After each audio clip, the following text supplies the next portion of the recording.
So yesterday I was kind of smacking my head against a brick wall because I was trying to have battles with people and I didn't have a team. So I was basically using 6 random things as I always do, but it wasn't working and I was crying in a corner because it wasn't working. So instead of going and doing that, I went onto Skype and I was like, please someone give me teams. I talked to Joey and Joey was like, hey, I have 4 teams. And I was like, oh, you saved me and my life. And so I chose one of those 4 teams to throw into PokeSav and Sav and Jen and whatever I did. Put it on my DS and went away and tried to battle people with it. And I just loved using this team. It was a lot of fun. I enjoyed my time with it, and I will give full credit to Joey for creating it, but it is good. I like it a lot, and I'm going to be using it a little bit more in the future. So watch out for it, I guess. But I guess let's get into the game straight away because there's not much point explaining anything else. I'm going to lead off with Catdoris, who is a very physically defensive one. I think it's close to max defense, not quite, but it has max HP investment, and it has Stealth Rock and U-Turn Earthquake. HP Ice, very nice, dependable set, and works out pretty nicely against this Infernape because I guess there was obviously the chance that he could be running a Life Orb mix set with HP Ice, but that is not so common, especially on Wi-Fi, and I thought that I would be pretty safe staying in against this thing. I could take pretty much any hit, go for the Stealth Rocks, and be done with it. And in the end, it so happens that he goes for the U-turn. After the Intimidate, after the lack of stab, and after the Resistance, does a net of 7 damage to my Landorus. So I was pretty pleased about that, honestly. So I'm going to now switch out, go into Melisandre, the evil witch woman, who's going to threaten this Ferrothorn out with an HP Fire. And I felt like being more offensive in general here. I thought I might as well just go for it, see what happens, see if he wants to predict it or not. And I guess he does predict it, but makes a slightly risky play going into the Infernape, because I could have well predicted that and gone for the Psyshock instead. But it works out in his favour because he's able to take the Hidden Power Fire pretty nicely. Life Orb Recall is going to rack up on me. Obviously, Leech Seed's going to rack up because he hit my Latias on the switch-in with the Leech Seed with his Ferrothorn. So that's going to be not fantastic, but I still have plenty of HP left in this Latias to go, so I should be alright for the future time. So at this point I'm feeling like he's probably going to U-turn. It makes the most sense, and I have the perfect check for him, of course, which is my Catdoris. So I'm going to go straight into that, get the Intimidate off, again take pitiful damage from the U-turn, and be left with a nice amount of HP after he gets himself out of here.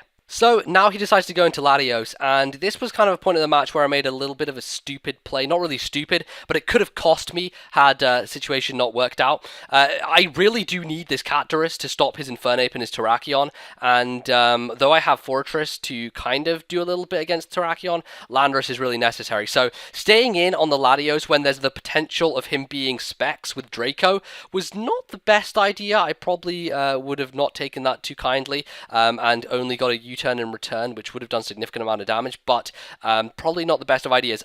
Well, fortunately for me, he goes into his Ferrothorn on a double switch, and I managed to U-turn out from that thing instead. So that really works out because I take no damage to Landorus, and I get the nice switch in on his Ferrothorn with my Latias. This point, I'm thinking, okay, he's going to predict me to go for the Psyshock, knowing that the HP fire is probably too obvious right now, because he probably doesn't want to lose his Ferrothorn, and so he decides to stay in and think I'm going to overpredict. I don't overpredict because I was just wanted to kill the Ferrothorn, and I was pretty certain that he was going to stay in there anyway. And if he didn't, more damage on the Infernape would have been nice regardless. So I kill the Ferrothorn with HP Fire, and now I'm going to go into my Catdoris. As I said before, perfect switch into Terrakion, and I believe this is a Scarf Terrakion, and judging by the damage he does on the next turn with the Stone Edge, it seems likely. I definitely think a Banded one would have done more than this, but after the Intimidate, he is going to go and throw these rocks in my face, and it does, like, nothing. It does pretty much nothing. I honestly expected him to go into his Latios, predicting the Earthquake there, so that's why I U-turned. It would have been nice to kill Terrakion now, and I really didn't expect him to stay in Stone Edge, but I guess it works out in the end because, well, now I get Rotom to come in, and Rotom does a nice job of threatening stuff. So I'm going to go for the Will-O-Wisp on the off chance that he wants to stay in and go for another Stone Edge against me, but wasn't likely when the threat of Hydro Pump was in his face.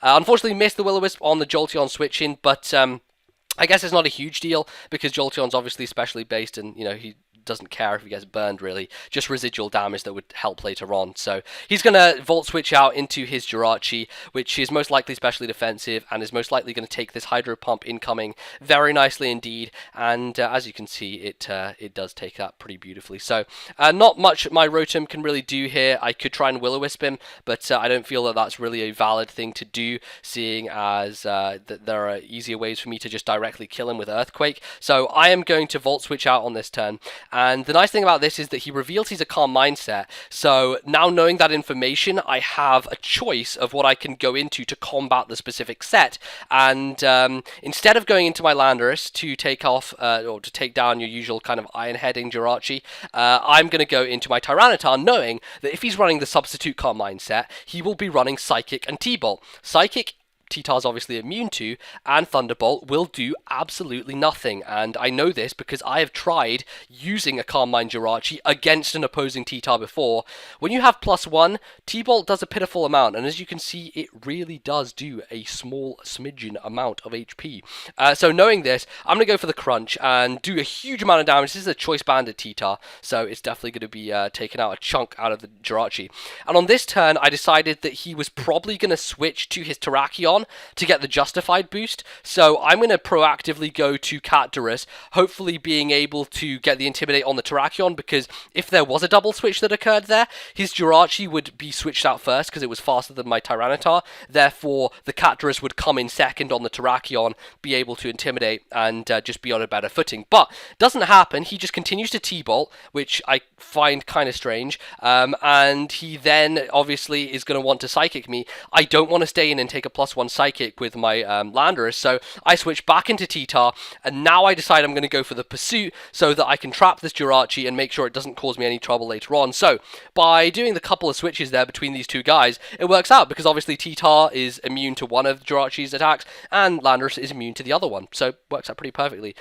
He doesn't switch out, which I guess is fine. I can still take these T-Bolts as if they were nothing, and I guess he goes for the Psychic there, predicting me to go back to Landorus or something. There was no point in me doing that at that point. Jirachi was almost dead, Pursuit was right for the taking and killing, and I did it and it died, so fantastic. Thing is down, and we're back here in this situation. So, Infernape is going to come in. U-turn or close combat are the modum operandus, as it were, whatever, and I am going to go into my Cacturus to take either of them. Once again, third time in the match, I believe, that U-turn has now hit this thing. Continues to do pitiful amount. Continues to just not affect this guy, phase him in any way. So, fantastic. Goes into Latios, and this time I am not going to make the same mistake. There is no way I'm staying in here at this point against the Latios. He is very easily going to be able to take me down with the Draco Meteor, especially if he's Specs. That's going to fucking just rip right through my core. So, I'm going to go into my Tyranitar. Looking at what he has left on his team, it doesn't seem that T-Tar is going to be all that necessary. It's slower than Ape and Terrakion. Latios is obviously going to be able to outspeed it and do a significant amount of damage, and it just seems like a dead weight. So, no real reason to keep it alive. Going to go into it as Death Fodder, and this now allows me a nice switch into my, I believe I'm going to go into Staraptor. And Staraptor is like the MVP of this team. He's fucking great. He's a Jolly Scarf set, and he tears things to pieces. With Reckless, Staraptor does such heavy work. So, I'm going to go for the U-turn because I'm Scarfed. I'll be able to outspeed the Latios, do a significant portion of damage, if not take it out.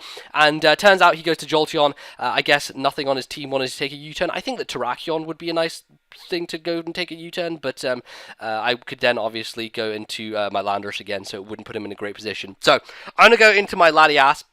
And I think, like, at this point, I had just kind of had a lapse of memory. I just completely forgot that Jolteon sometimes carried Shadow Ball, or even probably the spec set that he's running will always carry Shadow Ball, because what other moves are going to use on it? I thought the best he could do to me was HP Ice, so I kind of die with Latias. But not that that's a huge deal, because now his Jolteon is so low that Scarf Staraptor can come in and U-turn revenge it easily, which works out perfectly. Managed to take out the Jolteon, and now we are down to, I don't know, quite a few pokes, maybe 3 left on his side, so it should be interesting to see how how this turns out. So I'm going to go into my fortress, and at this point, I don't care about fortress living. The only reason it's here is to take down this Infernape, because this Infernape is most likely going to go for the Flare Blitz. I can live with the Sturdy and Earthquake him to death.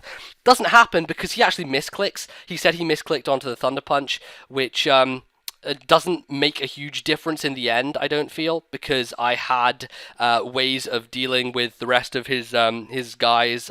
His Infernape would have died regardless that turn, and Fortress doesn't actually do anything significant after this point. The only purpose it serves is to take a Draco Meteor from the Latios and Volt Switch out into my Staraptor.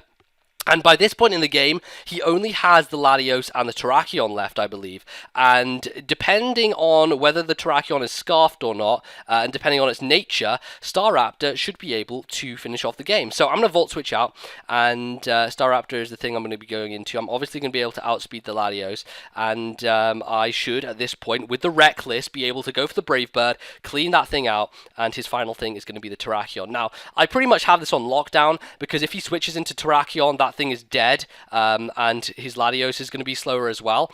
If he doesn't, his Terrakion obviously has the chance to outspeed me if it's running a Jolly Scarf. If not, if he's running Adamant Scarf, then this Staraptor will outspeed and kill it with Brave Bird. But if he is faster, I do still have Landorus. It has Earthquake, it has the Intimidate, and Landorus is going to be able to shut down Terrakion 100% guaranteed unless he crits me. So, turns out that he's actually running an Adamant Scarf Terrakion, which allows my Staraptor to outspeed him, go for the Brave Bird, and actually just clean him out, even though it's not super effective. It's just Reckless, just being freaking awesome. So, that was the game. I really hope you guys enjoyed this one. I am definitely going to be using this team more, and go check out Joey, because he does great stuff on his channel, and he gave me this team, and he is very awesome for doing so. So you can go say thanks to him or something, and go tell him he's cool, because he is cool, and things. Otherwise, thank you guys for watching. I hope this was an interesting enough match, and you can leave a like if you did enjoy, to show your appreciation. If not, let me know why, etc. And I will see you guys next time. Goodbye.